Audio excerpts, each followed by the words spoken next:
जब इसका गठन हुआ था तो हमारे प्रभारी आदरणीय अविनाश पांडे जी का स्पष्ट निर्देश था कि हर महीने के पहले सप्ताह में बैठक करके और जो क्या चल रहा है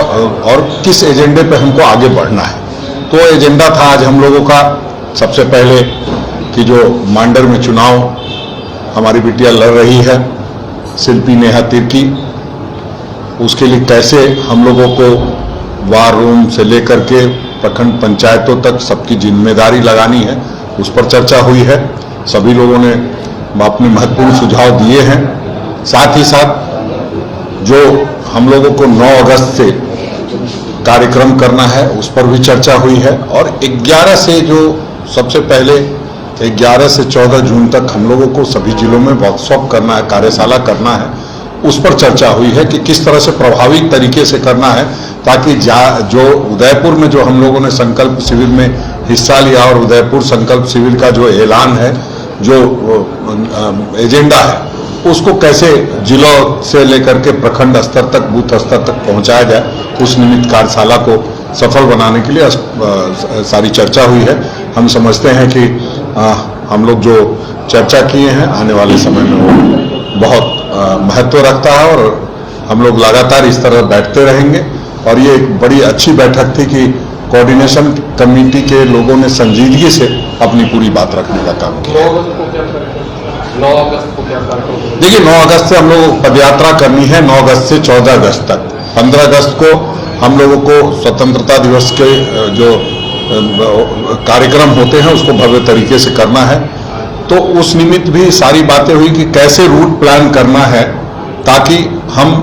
गांव, पंचायत, प्रखंड सबको टच करते हुए एक जो हमारी राष्ट्रीय अध्यक्षा सोनिया गांधी जी का मैसेज है, जो हमारे राहुल गांधी जी का मैसेज है, उसको लोगों तक पहुंचाना। और जो देश जिस तबाही के दौर से गुजर रहा है, जो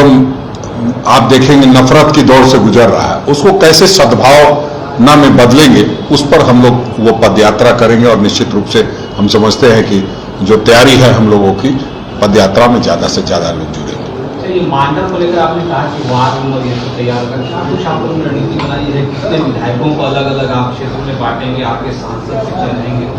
क्योंकि आपकी जो लड़ाई है वो सामने वाला जो दल है वो सांगठनिक रूप से बहुत मजबूत है, आपको पता है। देखिए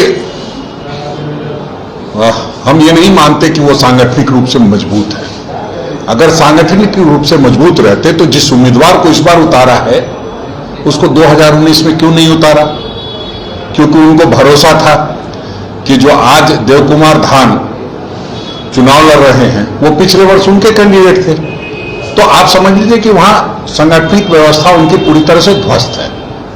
अब जहां तक हमारी बात है तो हमने पूरी तैयारी की है। हमारे सारे विधायक, हमारे जो सारे स्टार प्रचारक हैं, हम कोशिश करेंगे कि हमारे 432 जो बूथ है, 10-10 बूथ की लोग जिम्मेदारी लेंगे और वार रूम में डेली सुबह शाम कौन कहाँ है, कैसे काम कर रहा है, सबकी फीडबैक ली जाएगी और हम